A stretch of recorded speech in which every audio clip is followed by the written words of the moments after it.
A Federal Reserve survey reveals that 64% of parents with children under the age of 18 felt financially secure in 2023, down from 69%, making it the lowest level since data collection began in 2015. Overall, 72% of U.S. households reported being financially okay, the lowest since 2016, with inflation cited as a major concern. Inflation was, which peaked at 9% in June of 2022 and was 3.4% in April of 2023, remains a significant issue, with 35% of respondents naming price hikes as their main financial worry.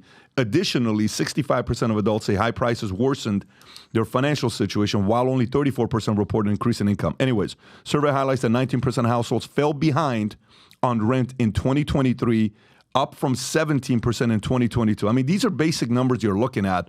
With a median rent increase by 10% to $1,100, the percent of adults being able to cover a $400 emergency expense dropped from 68% to 63%. This is problematic. When you look at something like this, Tom, what do you think about? So it's exactly what we were just talking about. And the last podcast, I got in trouble because people thought I was picking on my brother. But now I'm going to move it to my cousin. Tom, don't do it again. I'm not going to do it again. Do it to my cousin. And it's exactly what Dan said. To the average person, you need to look at inflation this way. You have a cousin who's now 350 pounds, and he says, good news, I stopped gaining weight. But wait, you're still 350 pounds. At any moment, you could have a stroke or a heart attack and die. Yeah. Ladies and gentlemen, that is exactly the inflation story here. And that's what people are saying, is like, we're feeling the cumulative pinch. And the funny thing is, we didn't have the video on it, but one of the things that Solomon said says, the financial sector needs to understand from the inflation is not just nominal, it's cumulative. And so everything is more expensive. And you're seeing the consumer,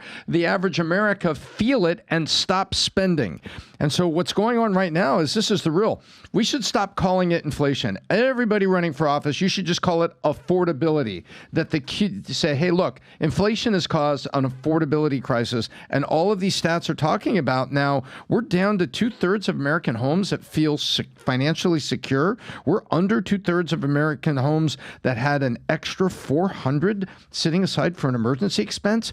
That's where we are right now. That's beyond scary. Forget all the, and by the way, you know, we could geek out on producer price index, you know, increase the price of beef, which hit McDonald's, which hits the hamburger, which is why McDonald's is expensive. You could do that, but you just back up and say the average person, how does it feel right now versus 4 years ago? And they're saying it's not affordable, and I feel like my car insurance and my groceries have been hit hardest. Dan, let me ask you a question. So, because we had a poll, and we did something where we were saying the number one issue for voting for this around was going to be, I think, border security and something. How much is something like this, like, who is this going to affect? Meaning, voting wise, is going to go in there and be like, I can care less about the border. They're sold on that noise. Who is this going to affect? Who are the people that are going to be like, dog, this is insane? Is it those independents? Is it the people that don't know where to vote? Like, who is this going to be changing to vote? Republican. Well, when you look at any of the political science research, you'll find that this is a pretty relatively stable number. It's about 40% of the country is Republican or lean Republican. Another 40% is Democrat or lean Democrat. There's roughly 20% kind of a malleable middle. Yeah. You know, that changes a little bit over time. The Democrat Party is a little more liberal than it was before, but the number's generally the same, and you see it in the partisan breakdown. There's no question that this affects the Republicans. No one's voting for Biden, or just forget it. And honestly, hardcore Democrats are not voting for Trump, no matter what. The economy collapse tomorrow, doesn't make a difference. But this race, I'd say, it's not only the 20% in the malleable middle. There's probably about 10-15% of Democrats, mostly minorities and younger voters, who've had enough. And the reason you asked me about the issue, the border issue was never really an issue that moved a lot of voters. It didn't. Look in the past. Just look at the data. I'm not saying it didn't move me. I'm saying look at the data. We've run on the border forever, and it's never been Trump made it an issue, and then all of a sudden people started to pay attention to it, and then Biden made the border what the economy is. I call it on my podcast, I call it the finger stick issue. You know, before the glucose meters, you did Dexcoms. You did the finger stick. Yeah. And the finger stick, the nice thing about it is it didn't hurt that much, but the bad thing about it, it was annoying enough that you were bleeding and you just didn't want to do it all the time. So someone said, well, let's fix that, because it's not annoying enough that people will like, oh, I'd rather die. But that's the economy. Like with inflation, it's a finger stick issue. It's not the kind of thing like street crime where, God forbid, you get raped or a home invasion. Then you're voting different the next day. You're like, this guy screwed. It's one of those issues like you fill up, you're like, damn it again. Finger stick issues are the absolute worst issues for a politician because they never go away. You get this acute moment in crime where someone breaks into your house. That guy maybe tells 10 people and they're all pissed off and they may vote different.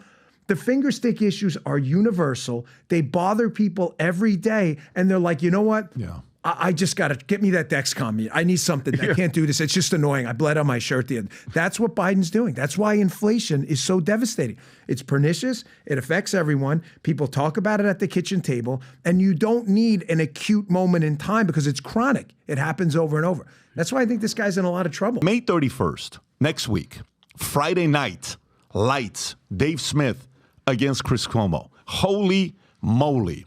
This event will be from 6 p.m. to 9 p.m. The VIP sold out. I think we got a few the second tier. General, there's a couple left as well. If you're wanting to come, some interesting guests are coming on because they want to see this live, period. There's going to be some fireworks, but at the same time, the fact that they're talking, it's going to be exciting. I think even Dave yesterday with Rogan, they were talking about this thing coming up on a recent podcast Dave did with Chris. And Chris recently interviewed who was it? The CDC, Vinny, who was the person that Chris had on that we played the clip?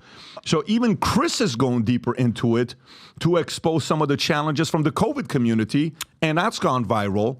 So I'm excited to see what's going to happen there. For some of you guys that haven't yet, Rob, if you can go back to the QR code for people that want to get registered, go to the QR code to get your tickets.